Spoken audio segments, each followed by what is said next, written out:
The story arrests the viewer's attention by presenting a psychological experiment of extreme wealth, handing 5 elite models, women who live for the camera, unlimited black credit cards to see their true faces when the spotlight is off.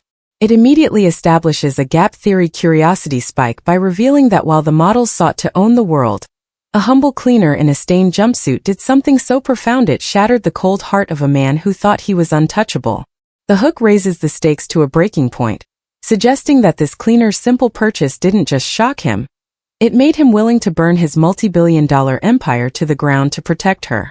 The first minute introduces Joo Tae-Ryun, standing in his charcoal 3-piece suit, his neck tattoos a stark contrast to the crystal chandeliers of his high-rise penthouse. It establishes his internal isolation, a man surrounded by vultures and sequins, who realizes his life is a hollow fortress of fear and alliances. The introduction sets up the loyalty test, as a desperate search for a single ounce of purity in a world of greed. By the end of the first minute, the audience understands the core conflict. A mafia king who has seen everything is about to be brought to his knees by a woman who has nothing, forcing a choice between the cold power he built and the warm light of a family he never thought he deserved. The penthouse atop the Seoul skyline was less of a home and more of a mausoleum built of glass and polished obsidian. Joo Tae-Ryun stood by the floor-to-ceiling windows, the city lights reflecting off his sharp jawline like cold diamonds. At 38, he was a man who possessed the kind of wealth that could move markets and quiet entire city blocks. Yet he stood in a silence so heavy it felt physical. He adjusted the cuff of his charcoal 3-piece suit, the movement revealing the intricate black ink of a serpent coiling around his wrist and disappearing beneath his tailored sleeve. The air in the room smelled of expensive sandalwood and the sharp, medicinal bite of untouched whiskey, sitting on a nearby marble coaster. Tae-Ryun didn't drink it. He simply liked to watch the amber liquid catch the light, a reminder of things that were aged and refined, yet ultimately stagnant. His phone buzzed on the desk, a persistent rhythmic vibration that felt like a localized earthquake in the quiet room. He didn't need to look at it to know it was a text from Isabella, his fiancée, likely a list of demands for their upcoming engagement gala disguised as essential details. Behind him, the soft click of heels on marble announced the arrival of the inner circle. He didn't turn around. He didn't have to. He could see their reflections in the glass. 5 of the city's most sought-after models, women with glass skin and eyes that had been trained to look at him with a specific brand of manufactured adoration. They were his friends, his companions, the beautiful accessories that validated his status in the high society world he was forced to navigate. Tae-Ryun, darling, you're brooding again. Isabella's voice drifted through the room, silk-wrapped and hollow. She leaned against the back of a velvet sofa, her platinum blonde hair falling perfectly over a heavy faux fur coat. The gala is in 3 weeks. The guest list is a nightmare, and the Choi family is expecting a formal merger announcement. You really should be more present. He watched her reflection. She wasn't looking at him. She was looking at her own image in the polished stone of the fireplace, adjusting the strap of her sequin dress. Beside her, the others were huddled together, their whispers a low hum of brand names and travel itineraries. To the world, they were the pinnacle of grace. To Tae-Ryun, they were vultures in sequins, waiting for the moment he showed enough weakness to let them pick at the remains of his empire. Is the merger what you want, Isabella? Or is it just the access to the Kong shipping routes? Tae-Ryun's voice was flat, devoid of the heat that usually accompanied a challenge. Isabella laughed, a sharp crystalline sound that didn't reach her eyes. Don't be sentimental, Tae-Ryun. We aren't those kinds of people. In our world, a contract is the only honest form of intimacy. He finally turned, his dark eyes sweeping over the group. They all froze for a heartbeat, intimidated by the sheer weight of his presence and the stories told about the man who wore those tattoos. He looked at the fanned-out credit cards on the table, the designer shopping bags piled like a mountain in the corner, and the absolute lack of warmth in the room. He was a king on a charcoal throne, ruling over a kingdom of ghosts. A shadow moved in his peripheral vision, a woman in a stained blue work jumpsuit, her hair pulled back in a messy practical bun. She was silently polishing a distant table, her head down, moving with a quiet dignity that seemed alien in this room of loud ambition. Marisella. She was the only person in the room who didn't want anything from him, And as he watched her, a dangerous, weary thought took root in his mind. He was tired of being hunted by the beautiful. He wanted to see if anyone in this city was still capable of being human when they thought no one was watching. The following afternoon, the penthouse was stripped of its high-fashion audience, leaving only the hum of the central air conditioning and the heavy weight of the previous night's cynicism. Tae-Ryun sat in the center of his vast living area, but he wasn't on the sofa. He was seated directly on the cold marble floor, his charcoal jacket discarded on a nearby chair, his white shirt sleeves rolled up to reveal the full chaotic beauty of the ink staining his skin. He didn't look like a boss. He looked like a man trying to hold himself together. Scattered around him were old, weathered ledgers, not the digital accounts of his current empire, but his father's handwritten journals from the early days of the Kong organization. He was searching for something, a mention of regret, a hint of a life lived for something other than territory, but all he found were columns of numbers and lists of debts. A sharp, sudden pain flared in his chest, a ghost of the anxiety that had been stalking him for months. He leaned his head back against the base of the marble fireplace and closed his eyes, his breathing coming in shallow, jagged hitches. He didn't hear the soft squeak of rubber soles on the tile. He didn't notice the scent of lemon polish and industrial soap until it was right beside him. "Sir? Mr. Joo." Tae-Ryun's eyes snapped open. He didn't reach for the weapon he usually kept within stride. He simply froze. Marisella was kneeling a few feet away, her blue jumpsuit wrinkled at the knees, a microfiber cloth clutched in her hand. For the first time he saw her up close. Her skin was the color of rich earth, and her eyes held a steady, quiet warmth that made his tattoos feel like a heavy armor he was suddenly too tired to wear. I apologize," she whispered, her voice soft but grounded. "I was finishing the baseboards. I didn't mean to intrude on your moment." She didn't look away in fear like his subordinates, nor did she look at him with the predatory hunger of the models. She looked at him with something far more disarming, empathy. Her gaze drifted to the ink on his hand, a depiction of a lotus flower struggling to bloom through thorns, and then back to his face. "My grandmother used to say that when a man sits on the floor, it's because his heart is too heavy for a chair to carry," Marisella said. She reached out, a hesitant movement, and placed a small, folded paper on the marble between them. It was a prayer card worn at the edges. "I don't know what you're looking for in those books, sir, but sometimes the answers aren't in the past. They're in the breath you're taking right now." Tae-Ryun looked at the card, then at her calloused hands. She was a cleaner, a woman who lived on the margins of his world, yet she was the first person in years to speak to him as if he were a human being instead of a monument of power. "Why aren't you afraid of me, Marisella?" he asked, his voice raspy. "You know who I am. You've seen the men who come through that door." Marisella offered a small, tired smile that reached her gentle eyes. "I've seen many men with guns who are cowards, Mr. Joo, and I've seen many men with nothing who are kings. You have the ink of a warrior, but you have the eyes of a man who is lost. Fear doesn't help a person who is lost. Only kindness does." She stood up slowly, picking up her bucket and polish. She didn't ask for a tip or a favor. She simply nodded and retreated back into the shadows of the hallway, her blue jumpsuit a flash of humble color against his monochrome world. Tae-Ryun remained on the floor, the prayer card still resting on the marble. For the first time in his life, the silence of the penthouse didn't feel like a tomb. It felt like a beginning. He reached out and picked up the card, his tattooed fingers trembling slightly as he realized that the truth he had been searching for didn't wear sequins. It wore a work uniform. The following Friday, the penthouse was transformed into a stage for a high-stakes theater. The 5 models arrived like a flock of exotic birds, their laughter ringing against the glass walls as they sipped vintage champagne. Isabella led the pack, her gold embroidery catching the light of the crystal chandelier, looking every bit the future queen of a criminal empire. In the corner, almost invisible against the shadows of the hallway, stood Marisella. She had replaced her microfiber cloth with a pair of trembling hands, her blue jumpsuit clean but stark against the velvet and silk surrounding her. Joo Tae-Ryun stood at the head of the long marble dining table. He had not slept. The prayer card was tucked into the breast pocket of his charcoal suit, resting directly over his heart. On the table before him lay 6 identical matte black credit cards. They were small pieces of plastic, but in this room they carried the weight of life and death. 5 days, Tae-Ryun began, his voice dropping into a low, tectonic rumble that silenced the room. I am granting each of you a line of credit with no limit. No oversight. No questions asked. A collective gasp swept through the models. Isabella's eyes widened, a predatory glint appearing in their depths.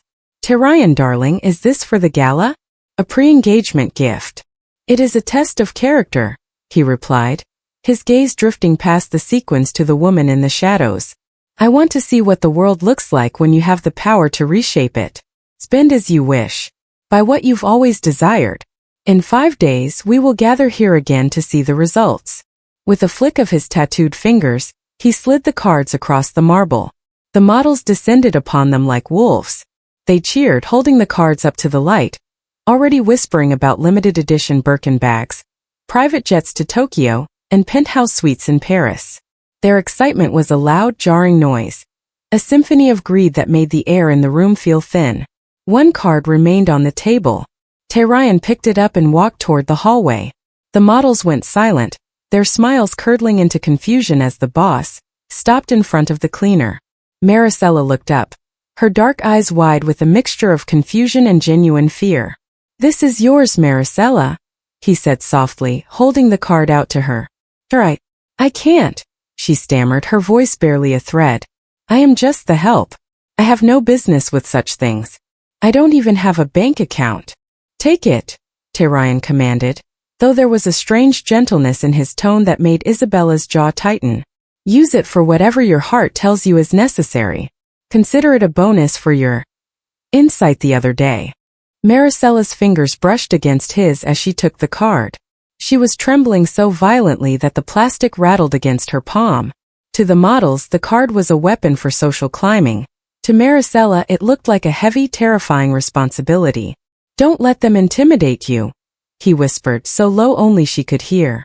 Isabella stepped forward, her heels clicking aggressively. Tae-Ryun, surely this is a joke. What is a girl like that going to buy? A better brand of bleach? You're wasting a perfectly good account on someone who doesn't even know what luxury means. The models laughed, a chorus of mockery that filled the room like smoke.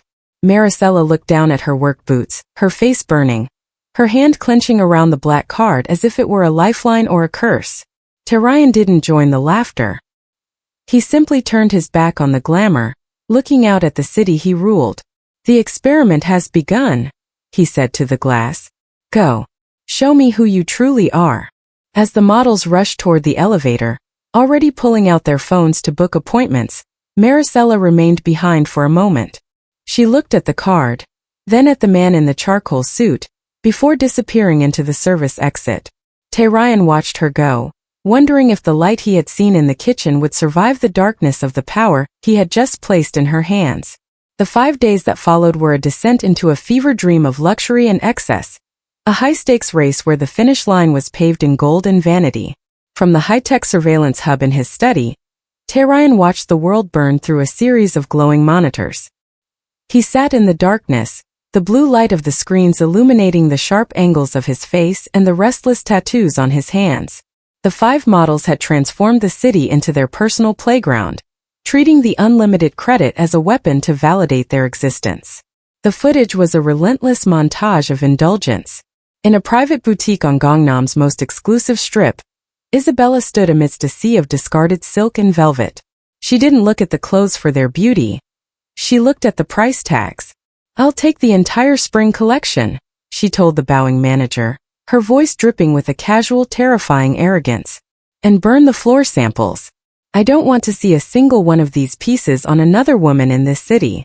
She was buying exclusivity, a barrier to keep the rest of the world beneath her heels.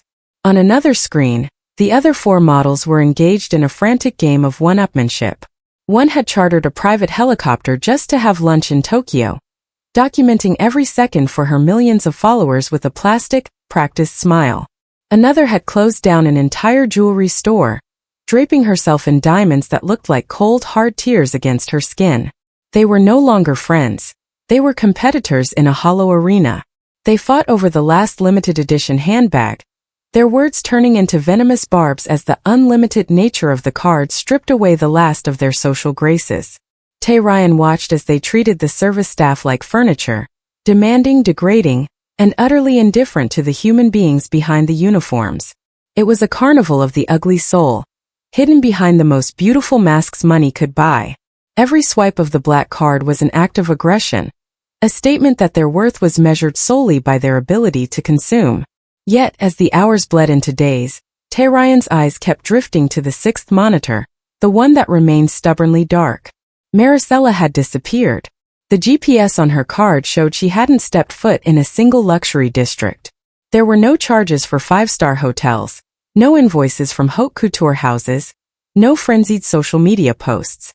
The silence from her end of the experiment was deafening. "Boss," James whispered from the doorway, his scarred face grim. "The models have spent more in 48 hours than some small nations earn in a year. They are calling it the Week of the Queens on the news. But the cleaner? There's still nothing. Are you sure she hasn't just thrown the card away in fear?" Tae-Ryun didn't answer immediately. He watched Isabella on the screen, laughing as she poured a $1,000 bottle of vintage champagne onto the floor just to see the bubbles. He felt a wave of profound disgust wash over him, a physical weight that made his chest tighten. "She hasn't thrown it away," Tae-Ryun said, his voice a low, dangerous hum. "She's waiting. A woman like that doesn't spend to be seen. She spends to survive." Just then, a small notification blinked on his private terminal. A transaction had finally cleared. It wasn't for a yacht or a diamond. It was a charge for a small neighborhood pharmacy in a part of the city where the streetlights didn't always work. Then another. A payment to a public hospital's billing department. Tae-Ryun leaned forward, his heart hammering against the prayer card in his pocket. The Vanity Fair was roaring at full volume in the boutiques of the elite, but in the shadows of the city, a different kind of story was beginning to write itself, one that would eventually leave the model's diamonds looking like worthless glass. The black and white monitors in the surveillance hub felt like cold, judgmental eyes as Tae-Ryun leaned closer to the desk, the blue glow of the screens illuminating the jagged ink on his neck. While the four models were lighting up the map of Seoul's luxury districts like fireworks, Marisella's card activity was a series of quiet, rhythmic pulses in the dark. She was a ghost in the machine, moving through the parts of the city that the skyscrapers forgot. The first transaction had been at a neighborhood pharmacy in the early hours of the morning. Tae-Ryun pulled up the grainy CCTV feed from the store. He expected to see her buying something for herself, perhaps an expensive perfume or a luxury cream she couldn't otherwise afford. Instead, he saw her standing at the counter in her worn, civilian clothes, her shoulders hunched. She was speaking intensely to the pharmacist, handing over the black card with a hand that still shook. When the transaction cleared, she didn't walk away with a shopping bag. She watched as the pharmacist began packing a crate of specialized, high-cost insulin and respiratory medications. "Why?" Tae-Ryun whispered to the empty room. He tapped his fingers against the marble desk, his brow furrowed. "She isn't sick. I've seen her work 10 hours straight without losing breath." An hour later, the tracker pinged again. This time it wasn't a shop. It was a sterile gray office building on the outskirts of the industrial district, a debt collection agency known for its ruthless tactics. Tae-Ryun felt a surge of cold fury. Was she being blackmailed? Was someone using his card to bleed him dry through her?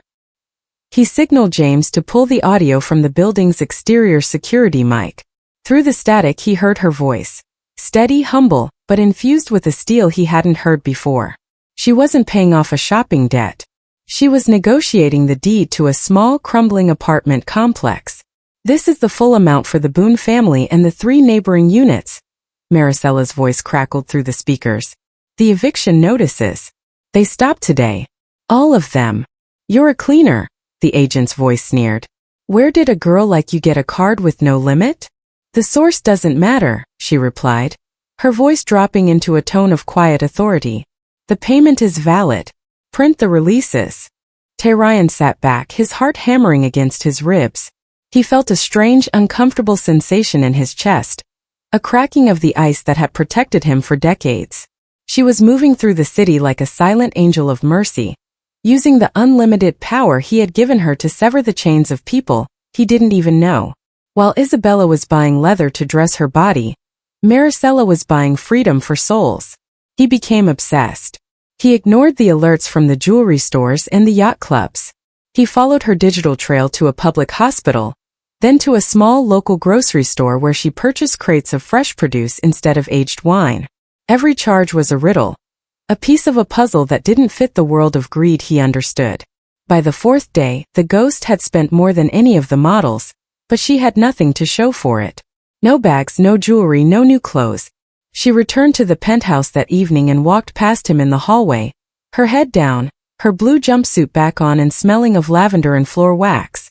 She looked exhausted, her eyes rimmed with red, yet there was a peace about her that made the glittering penthouse feel like a hollow cave. Tae-Ryun watched her disappear into the service quarters. He reached into his pocket and touched the prayer card she had given him. He realized then that he couldn't just watch her through a screen anymore. He needed to see the world she was building with his shadow money. He needed to see if the unlimited card could truly buy the one thing he had never been able to find: a reason to keep his own heart beating. The fifth night descended with a biting chill that the heater in Tae-Ryun's black sedan couldn't touch. He had driven himself, leaving the security detail and the charcoal suit behind for a heavy black overcoat and a shadow-filled corner of a crumbling alleyway. He stood in the darkness, the cold air stinging his lungs, his eyes fixed on a ground-floor window of the apartment complex Marisella had saved from the brink of foreclosure. The window was small and fogged with the steam of cooking, lit not by a crystal chandelier, but by a single flickering warm light bulb. Through the glass, the scene was a sharp, painful contrast to the sterile perfection of his penthouse. Marisella was there, still in her work jumpsuit, but the exhaustion had been replaced by a radiant, weary joy. She was leaning over a small wooden table, her hands resting on the shoulders of an elderly woman with short gray hair and a warm, resilient smile. Between them sat a toddler in a patterned fleece jacket, his eyes wide with wonder. On the table was the purchase that had finally brought Tae-Ryun out of his ivory tower: a modest fruit cake, topped with a single sputtering candle. Tae-Ryun's breath hitched. Next to the cake, tossed carelessly aside like a piece of common trash, lay the black credit card. It sat on the rough wood untouched, uncelebrated. Its unlimited power rendered meaningless in the face of the scene before him. He watched as Marisella began to sing. He couldn't hear the words through the glass, but he could see the movement of her lips and the way she swayed with the child. She hadn't used the card to buy a new life. She had used it to protect the one she already had. She hadn't bought jewels. She had bought the right to sit in this dim kitchen and watch her son blow out a candle without the fear of a sheriff's lock on the door. A sudden sharp ache bloomed in Tae-Ryun's chest, a physical breaking of the armor he had worn since his father's funeral. He realized that Isabella and the models had spent millions and stayed poor, their souls starving for more. But Marisella, with a $5 cake and a paid-off debt, was the wealthiest person he had ever met. He reached up, his gloved hand trembling as he touched the cold glass of the window. He was a man who had ordered executions and moved billions, yet he felt like a beggar looking in on a feast. The unlimited card had been a test for her, but it had ended up being a mirror for him. He saw his own reflection in the dark glass, the tattoos, the expensive coat, the hollow eyes, and for the first time, he hated the man looking back. As Marisella picked up the child and laughed, the grandmother caught sight of a shadow outside the window. Tae-Ryun didn't flee. He stood his ground, a king in the dirt, his heart finally breaking open to the truth that love wasn't a luxury he couldn't afford. It was the only thing he had ever actually needed. The 5 days expired with the finality of a gavel strike. In the high-rise penthouse, the air was thick with the scent of expensive perfume and the rustle of tissue paper as the 5 models returned, their faces flushed with the adrenaline of a successful hunt. The marble floor was vanished beneath a sea of glossy shopping bags, gold-embossed names of European designers that shouted their worth to the room. Isabella stood at the center of the chaos, draped in a new floor-length white mink, her fingers heavy with rings that had cost more than a suburban home. "It was almost too easy, Tae-Ryun," Isabella laughed, tossing her matte black card onto the table with a dismissive flick. "I bought the penthouse next door.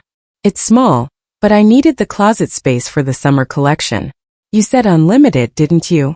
The other models chimed in like a chorus of sirens, boasting of their acquisitions. a vintage sports car, a collection of rare pink diamonds, a private island lease.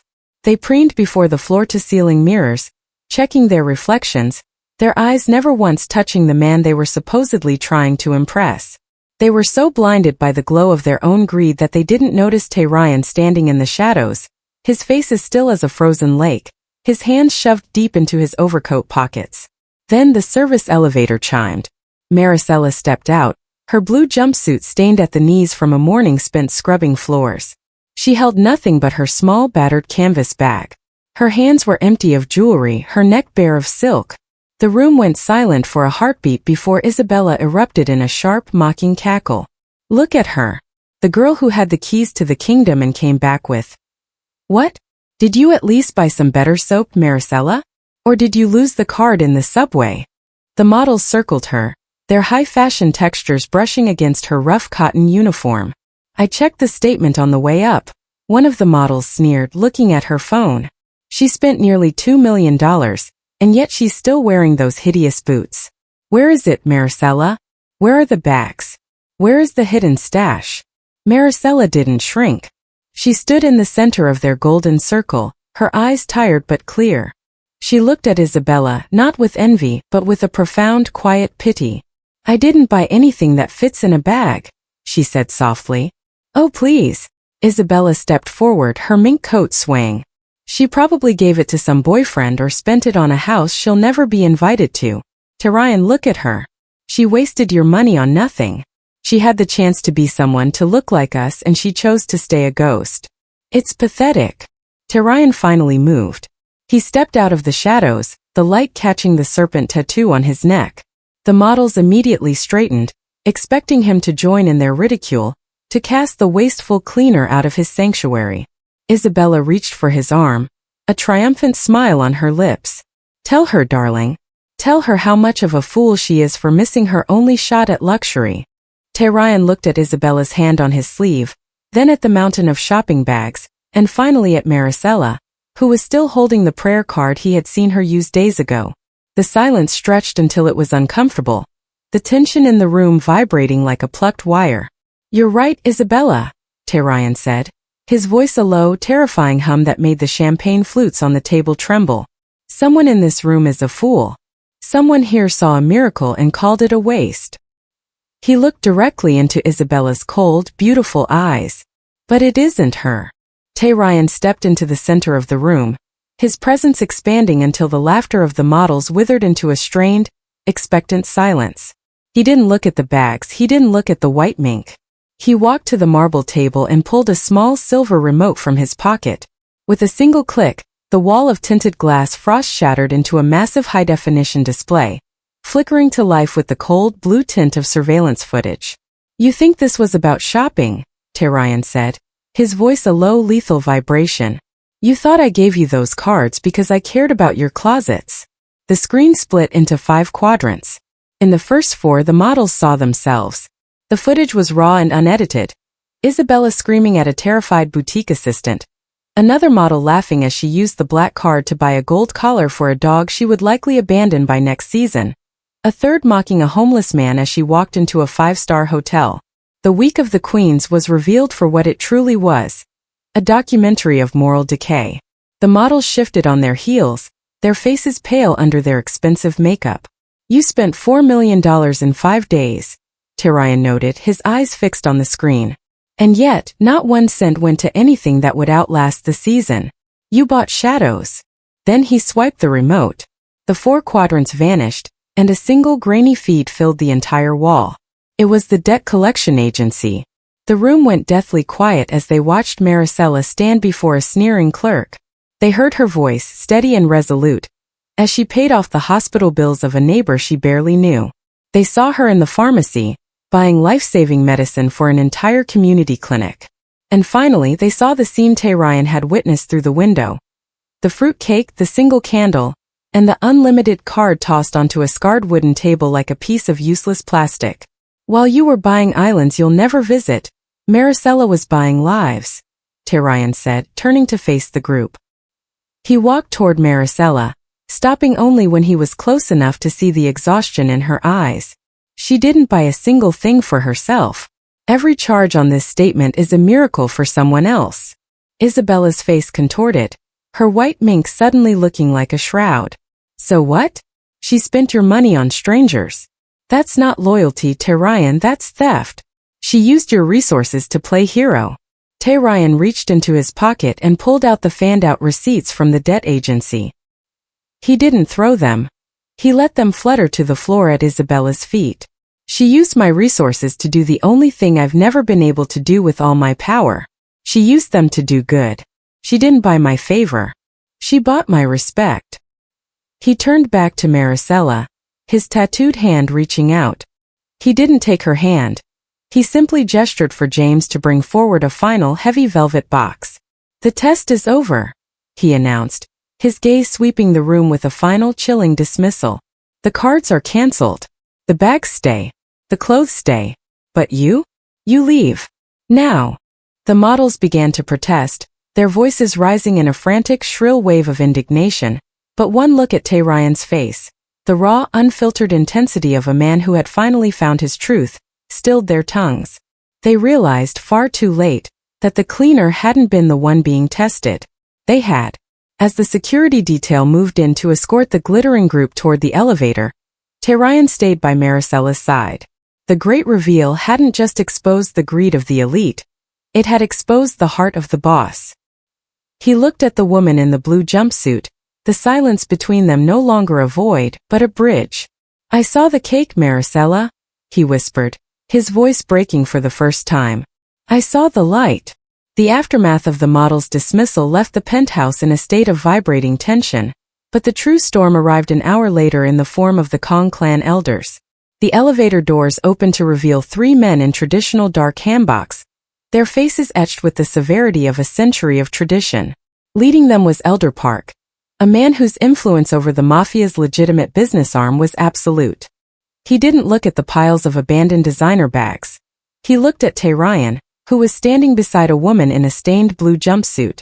The merger with the Choi family is more than a marriage, Tae-Ryun, Elder Park began, his voice like dry parchment. It is the foundation of our expansion into the European markets. You have insulted their daughter. You have turned away a billion-dollar alliance for this. He gestured toward Marisella with a flick of his wrist that carried the weight of a death sentence. Tae-Ryun didn't flinch. He stepped in front of Marisella, his shadow shielding her from the elder's cold gaze. The tattoos on his neck seemed to darken as he tightened his jaw. The Choi family didn't offer an alliance, Elder. They offered a parasite. Isabella would have bled this family dry to fuel her own vanity. I've seen the truth of her character. Truth is a luxury our kind cannot afford. Another elder barked, slamming a heavy folder onto the marble table. These are the signed preliminary contracts. The signatures of both patriarchs are here. To break this now is to declare war. The Choice will not take this humiliation lightly. They will strike at our shipping lanes, our warehouses, and they will start with the girl. Marisella's hand found the back of Tae-Ryun's charcoal jacket, her fingers trembling but her stance firm. Tae-Ryun felt the warmth of her presence, a stark contrast to the glacial coldness of the men before him. He looked down at the contracts, thick stacks of paper that represented a life of execution, by boredom and betrayal. You speak of war as if I haven't lived in one since I was born, Tae-Ryun said, his voice dropping into a dangerous quiet register. You want me to marry a vulture to protect a pile of gold. But what is a kingdom worth if the king is a slave to his own fear? He reached into the pocket of his trousers and pulled out a sleek platinum lighter. With a flick of his thumb, a small flame danced in the dim light of the room. The elders gasped, stepping forward as if to stop him, but Tae-Ryun's eyes held a ferocity that froze them in place. He touched the flame to the corner of the merger agreement. The fire caught quickly, the edges of the high bond paper curling and blackening. Tae-Ryun watched the signatures of the two most powerful families in Seoul turn to ash, the smoke rising toward the crystal chandelier. He dropped the burning remains onto the marble floor, where they smoldered and died. The merger is dead, Tae-Ryun announced, his gaze meeting Elder Park's with unyielding defiance. If the Choice want a war, they can have it. But they will find that I am a much more dangerous man when I have something worth fighting for. He turned his back on the elders, effectively ending the meeting. He looked at Marisella, whose eyes were wide with the realization of the bridge he had just burned. He didn't see fear in her face, he saw a reflection of the man he was becoming. A man who chose a soul over a signature. "You didn't have to do that for me," she whispered as the elders retreated in a flurry of hushed, angry threats. Tae-Ryun reached out, his tattooed hand gently tucking a stray hair behind her ear.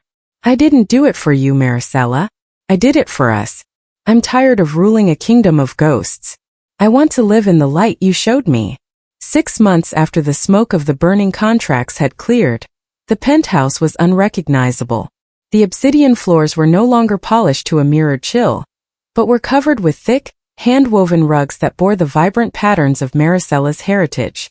The scent of sterile sandalwood had been replaced by the rich, savory aroma of jollof rice and spices drifting from the kitchen, a warmth that seemed to have finally seeped into the very concrete of the building. Joo Tae-Ryun stood by the same floor-to-ceiling windows where he had once felt like a prisoner of his own success. He was no longer wearing the charcoal three-piece suit. Instead, he wore a simple black sweater, the sleeves pushed up to reveal his tattoos. They didn't look like armor anymore. They looked like art, a history of a man who had survived a war to find a sanctuary. He watched the sunset over Seoul, but he wasn't looking for threats or market fluctuations. He was listening to the sound of a child's laughter echoing through the hallway. The glass door to the balcony slid open, and Marisella stepped out. She was no longer in the blue jumpsuit, but her style remained simple and grounded, her presence carrying a weight of peace that calmed the restless energy still lingering in Tae-Ryun's veins. She leaned against the railing beside him, her hand finding his. The contrast was still there. The rough, tattooed hand of a mafia boss and the soft, steady hand of the woman who had saved him, but now they moved in perfect synchronicity. "The elders sent another message today," she said softly, her voice untroubled. "They say the shipping routes are stable. The choice have backed down." Tae-Ryun turned to her, a genuine rare smile touching his lips. "They didn't back down because of my guns, Marisella. They backed down because they realized I had nothing left to lose that they could take. You can't threaten a man who has already found everything he needs." A small tug at his trousers interrupted them. Tae-Ryun looked down to see the toddler, now dressed in a miniature version of a traditional Korean vest, holding out a small plastic toy car. It was a cheap, simple thing. An honest purchase made with the same care as that first birthday cake. Tae-Ryun knelt on the floor, once the site of his deepest despair, and took the toy with the same reverence he would have shown a crown. Behind them, the grandmother sat in a plush armchair by the fireplace, her knitting needles clicking a rhythmic, domestic tempo. She looked up and winked at Tae-Ryun, a silent acknowledgement that the ghost had finally become the head of a real family. The penthouse was no longer a monument to power. It was a home. Tae-Ryun realized then that his father had been wrong. Power wasn't about the alliances you made or the enemies you broke. True power was the ability to walk into a room and feel the air get warmer because you were there. He looked at Marisella, then at the child, and finally at the black credit card sitting on the entry table, used now only for groceries and the occasional small miracle for a neighbor. He had started this experiment to see if purity still existed in a world of greed. He had given away unlimited wealth to test a stranger's character, only to find that she was the one testing his. She had given him a mirror to see his soul, and in that reflection, he finally liked the man he had become. The king had a new kingdom now, and for the first time in his life, he wasn't afraid of dying alone. He was too busy living for the people who saw him as more than a boss.